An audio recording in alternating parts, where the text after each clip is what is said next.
নমস্কার তোমাদের সবাইকে সানা স্মাইল এডুকেশন সেন্টারে স্বাগত জানিয়ে আজকের ক্লাসটি শুরু করছি।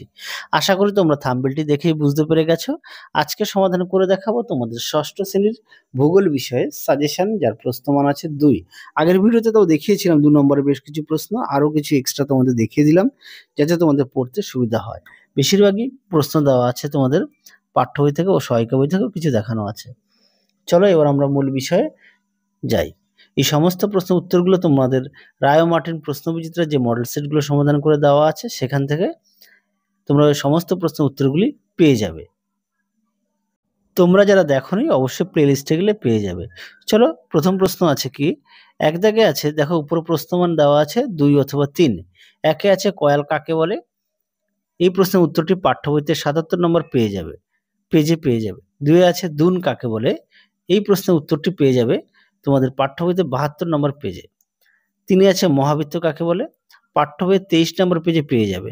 4 দাগে আছে পশ্চিমী ঝঞ্ঝা কাকে বলে, এই প্রশ্নের উত্তরটি পেয়ে যাবে পাঠ্য বইতে 82 পেজে, সহায়িকা বইতে পেয়ে যাবে 268 পেজে।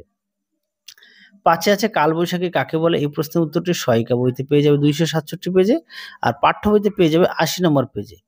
6 আছে সংরক্ষিত অরণ্য কাকে বলে, সহায়িকা বইতে 310 পেজে পেয়ে যাবে, এছাড়া পাঠ্য বইতেও পেয়ে যাবে। দেখবে ছকের মধ্যে ডান দিকে দেওয়া আছে।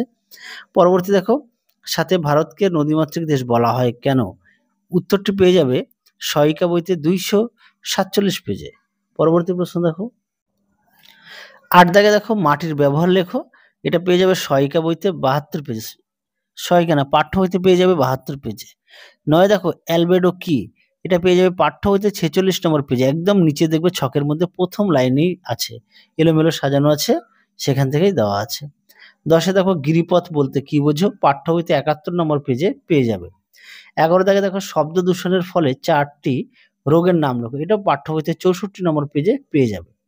12 দাগে দেখো কাকে কেন নীল গ্রহ বলা হয়, এই প্রশ্নের উত্তরটি পেয়ে যাবে সহায়িকা বইতে 125 নম্বর পেজে 6 দাগে, রায় ও মার্টিন সহায়িকা থেকে।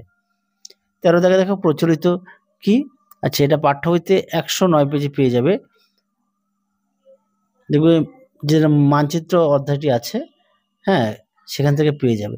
14 দাগে দেখো পরিযায়ী পাখি কি, পাঠ্য বইতে 92 পেজে পেয়ে যাবে, ছকের মধ্যে দেওয়া আছে ছোট্ট করে ডান দিকে। তোমরা তাহলে এই প্রশ্নগুলো অবশ্যই খাতা লিখে নিয়ে পড়বে। তাহলে চলো আজকের মতো এখানেই সমাপ্ত করছি, আবার দেখা হবে খুব শীঘ্রই তোমাদের পরবর্তী ভিডিওতে। তোমরা সবাই সুস্থ থাকো, ভালো থাকো, আজকের মতো টাটা।